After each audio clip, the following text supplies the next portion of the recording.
Now, experts at this year's FutureChina Global Forum are watching the scheduled phone call between the U.S. and China's presidents and the implications it could have on the world's two largest economies. Observers are weighing what's next for Beijing, which is navigating tensions with Washington and slowing economic growth. And for more, we have Olivia Siong, senior editor and senior correspondent, live at FutureChina Global Forum. So, Olivia, take us through. Yes, Grace, it's very timely that this forum is happening, and I have with me an expert to talk us through that potential call and that potential framework agreement over the ownership of TikTok between China and the U.S. Joining me, Ryan Haas, who is director at the Brookings Institution, formerly also with the U.S. National Security Council. Very keen to get your insights here this morning. Ryan, first off, can we talk about that potential call between the two presidents, President Xi and President Trump? Did it come as a surprise to you, coming off those talks in Madrid? What does this signal about how the U.S. wants to handle or its approach to China? Well, I think going into the talks in Madrid, there was sort of a sense that if the United States and China cannot agree on TikTok, which is the lowest of the low-hanging fruit, the areas where there should be ability to get a deal done, then perhaps the more ambitious agenda will have to be set aside for a while. And so TikTok became sort of a litmus test of the ability of the United States and China to work out a deal. And it appears that the two sides were able to do so rather efficiently. But the reason why this call is so important between the two leaders is that both systems have become sort of mirrors of each other.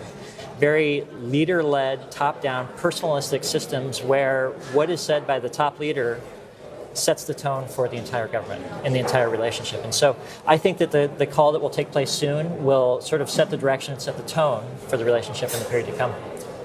With regard to TikTok, we previously heard a lot of talk about national security concerns as the reason for this ban or sale deal that the U.S. administration has been after, whether it's the Biden administration or now the Trump administration. But it seems that under the Trump administration, the talk about national security concerns has gone away. What is your read into this in terms of where it stands in the priorities of President Trump? Well, I think you're absolutely right, Olivia. A year ago at this time, on a bipartisan basis, virtually unanimously, Congress passed a law saying that TikTok needed to be banned and removed from the United States.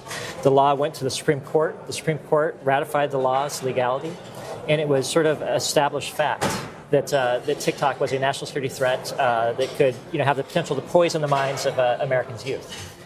President Trump used TikTok as a vehicle for re-election, and through that process sort of became connected to it in a way and saw real value for TikTok to him and his ability to get his message out.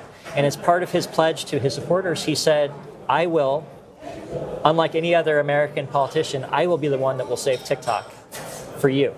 And so I think that part of this is sort of delivering on a promise to his supporters that he will do something that no other American politician would have sort of the courage or the boldness to do. I also think that it shows that President Trump is operating without too many political constraints in his approach to China. Congress has been relatively silent. The courts have been relatively passive. The Democratic Party has not mounted a sustained sort of pushback against his approach. And so he's pushing out as far as he can in the period that he has. How do you think that changes the calculus of China? Because with regard to this call, they have been quite tight-lipped. They have not actually confirmed that a call is going to take place. Do you think China has changed its calculus in any way in dealing with the Trump administration? Well, I think that it works for China, too. China's coming off of a period of hosting a lot of American skeptical leaders in Beijing over a period of time with the Shanghai Cooperation Organization Summit, the military parade. I think it helps Xi Jinping to show that he is capable not only of collecting a group of antagonists of the United States, but also speaking directly with America's leader to stabilize and manage the relationship with, frankly, China's most important global counterpart. But where does that leave firms who are interested either in growing in China or the U.S. when you have geopolitics and business increasingly overlapping? That must make it complicated. And from the people that you speak to, I know you speak to government officials, businesses, what do you say to them? Well, Olivia, you're exactly right. It is a very challenging dynamic for companies to navigate, much more so than it ever has been before. And there are very specific examples that we can point to. The example of NVIDIA lobbying the United States government to get approval to sell chips into China, and then the Chinese being reluctant to purchase those chips. And so NVIDIA is but one of many examples of companies that are struggling to navigate this changed environment, which is unlike anything that we've really seen before in recent history. I'm going to put you a bit on the spot here.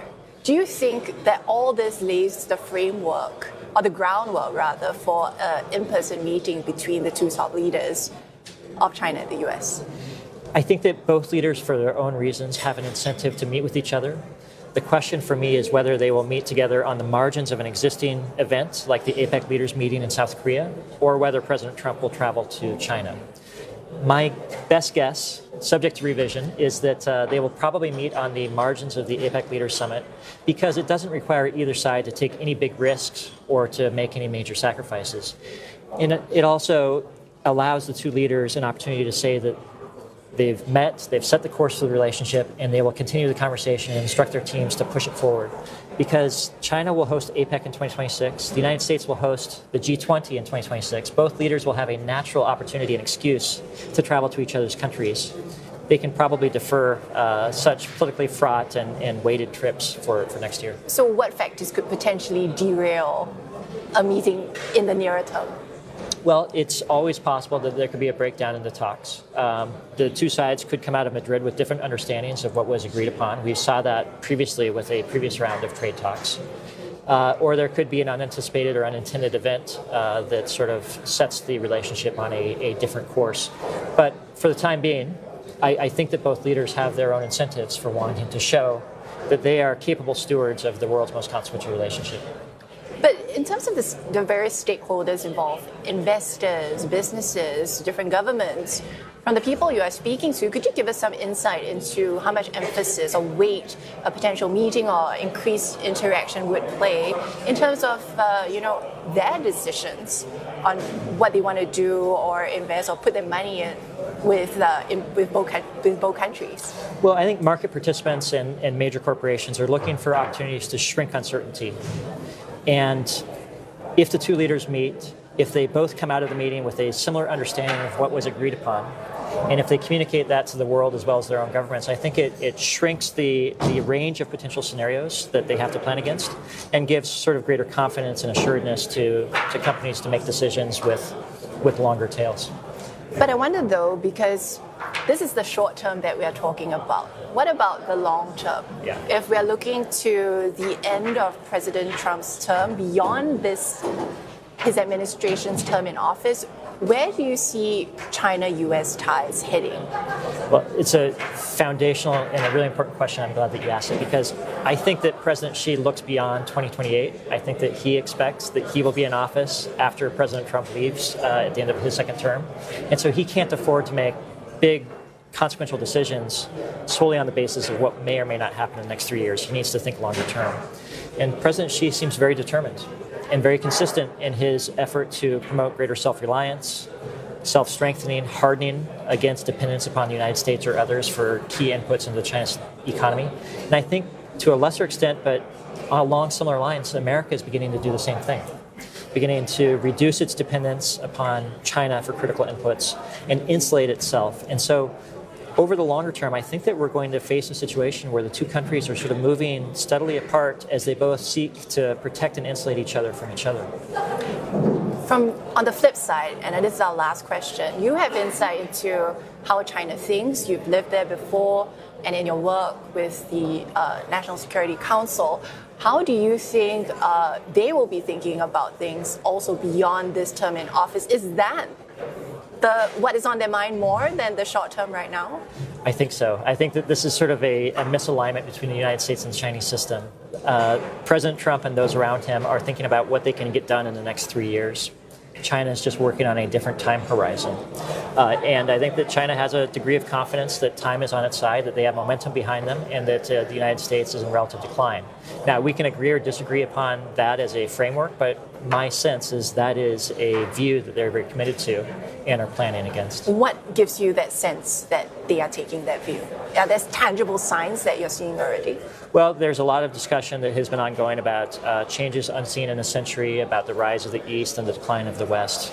Some of that oscillates up and down, but if you look at where resources are being spent on research inside China, a lot of money is being poured into thinking about sort of the downstream consequences of this evolution of the international system that they believe is taking shape right now. Well, thank you very much, Ryan, for your time. Very insightful. I appreciate your insider's look to things. I was speaking to Ryan Haas, former director at the Brookings Institute, about that potential call that we may be seeing between the leaders of China and the US. And I'll bring you more conversations from here at the FutureChina Global Forum shortly. I will also be speaking to Chairman of Business China, Li Yixuan. He joins us in the next hour to speak about how foreign investors are viewing China's economy. I also speak to Dr. Lola Wetzel from Global 6, and she explains why she thinks firms looking to enter China should focus on not just the short-term volatility, but the long-term prospects as well. But for now, Grace, it's back to you. All right, looking forward to those talks. In the meantime, that was Olivia Siong, senior editor and senior correspondent, coming to us live at FutureChina Global Forum.